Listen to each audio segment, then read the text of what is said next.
Bismillahirrahmanirrahim. Assalamualaikum warahmatullahi wabarakatuh.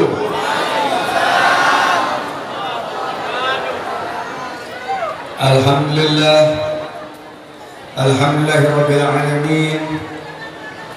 Wassalatu wassalamu ala asrafil anbiya'i wa mursalin sayyidina habibina wa maulana Muhammadin wa ala alihi wa sahbihi ajma'in. Asyhadu an la ilaha illallah wahdahu la syarikalah wa asyhadu anna Muhammadan abduhu wa rasuluh la nabiyya ba'dah. Rabbi shrah li sadri wa yassir li amri wahlul 'uqdatam min lisani yafqahu qawli. Rabbi yassir wa la tu'assir, Rabbi habib bil khair, amma ba'd. Yang saya hormati para alim, para ulama, para tokoh-tokoh masyarakat, para tokoh agama, tentunya yang tuan rumah yang saya banggakan, yang saya hormati. Ini kali kedua saya bersilaturahim. Insya Allah silaturahim kita di sini diberikan ridho oleh Allah Subhanahu Wa Taala. Yang kami muliakan Abu Payapasih, terima kasih sudah dijemput, diundang di sini. Banyak sekali juga yang ingin saya sapa di sini. Ada Bapak PM Malik Mahmud Al-Haidar, ada Abu Abdul Manan, yang kami hormati ada Abu Lueng Angin. Lu udah betul? Lu Angin, bukan Lueng. Lueng Angin. Ini benar kan? Yang saya hormati muliakan Walid Bakongan. Betul? Nggak dilatih tadi.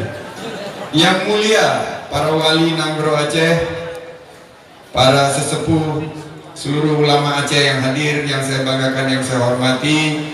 Baru saja saya juga melewati acara tepuk tawar oleh Abu Payapasih. Saya ucapkan terima kasih, dan tentunya saya diberitahu ada ribuan jamaah yang hadir di sini. Insya Allah silaturahim kita di sini membawa keberkahan. Amin. Allah Subhanahu Wa Taala menjanjikan setiap silaturahim kita diberikan paling tidak 2 mukjizat. Mukjizat pertama adalah panjang umur, amin. Kedua adalah melimpahnya rezeki, amin. Ada yang punya utang di sini? Ibu-ibu, mama punya utang? Coba yang punya utang angkat tangan. Waduh, bapak-bapak ada yang punya utang? Coba angkat tangan punya utang. Insya Allah silaturahim kita di sini Allah janjikan kemudahan rezeki, kita bisa dapat penghasilan, kita bisa menyicil utangnya, dan tahun 2019 lunas utangnya. Ini mau teriak ganti presiden saja. Di sini di lingkungan pondok pesantren tidak boleh berkampanye, betul? Tidak boleh kita cemari. Ini tempat adalah tempat fasilitas pendidikan, fasilitas yang mulia. Saya tidak di sini untuk berkampanye, tapi saya di sini hanya ingin memberikan tentunya keberkahan. Insya Allah dengan kehadiran di sini Allah berikan semua yang terbaik bagi kita semua yang hadir di sini. Saya juga tentunya senang bisa saling mendengar, menyapa para ulama, dan mudah-mudahan juga bisa saling mendoakan. Amin, amin ya Rabbal